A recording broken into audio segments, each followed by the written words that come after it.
இப்போ இந்த சட்னி சீரீஸில் அடுத்து நம்ம பார்க்க போகிறது வெங்காய சட்னி. இந்த வெங்காய சட்னி வந்து ஒரு 3 பெரிய வெங்காயம் வந்து நான் இந்த மாதிரி நறுக்கி எடுத்து வச்சுருக்கேன்.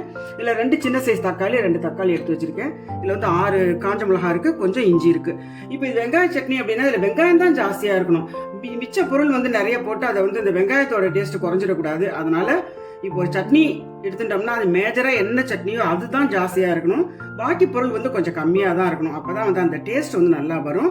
ஸோ அதனால் இந்த பொருள் மட்டும் போட்டுட்டு நம்ம வந்து வதங்கினதுக்கு அப்புறமா கொஞ்சம் உப்பையும் போட்டு அரைக்கலாம், அப்புறமா தாளிச்சு கொட்டலாம். அவ்வளோதான். ரொம்ப சிம்பிளான சட்னி, டக்குன்னு பண்ணுற ஒரு சட்னி. இப்போ இது வெங்காய சட்னிக்கு வதக்கிறதுக்கு நான் வந்து 1 ஸ்பூன் எண்ணெய் விட்டுருக்கேன், கொஞ்சமாக எண்ணெய் விட்டுருக்கேன். இப்போ வந்து மிளகாயை போட்டுடலாம். இந்த மிளகாய் சூடை எடுத்து கொஞ்சோண்டு அந்த இஞ்சி நறுக்கி வச்சிருக்கேன் இல்லையா, அது இஞ்சி. இப்போ இந்த வெங்காயம்,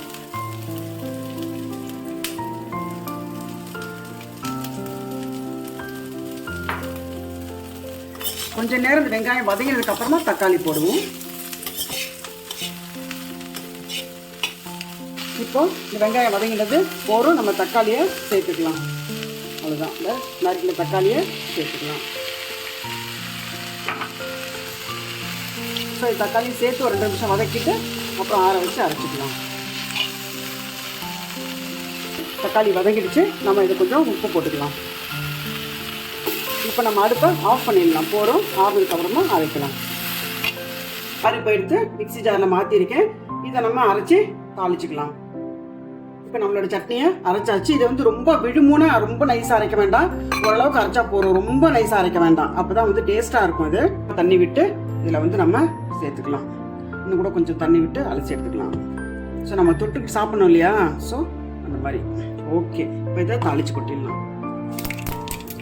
கொஞ்சோண்டு ரெண்டு கருவேப்பிலை. இப்போ இதை தாளிப்பை இதில் கொட்டிடலாம். இப்போ பாருங்கள், நம்மளோட அருமையான வெங்காய சட்னி ரெடி ஆகிடுது. இந்த மாதிரி சின்ன சின்ன வெரைட்டி சட்னி வந்து நான் வந்து இதை ஒன்றா போடுறேன் இந்த வீடியோவில். நீங்கள் வந்து வரிசையாக இது எல்லா வீடியோவும் நீங்கள் பார்க்கலாம் ஒன்று ஒன்றா.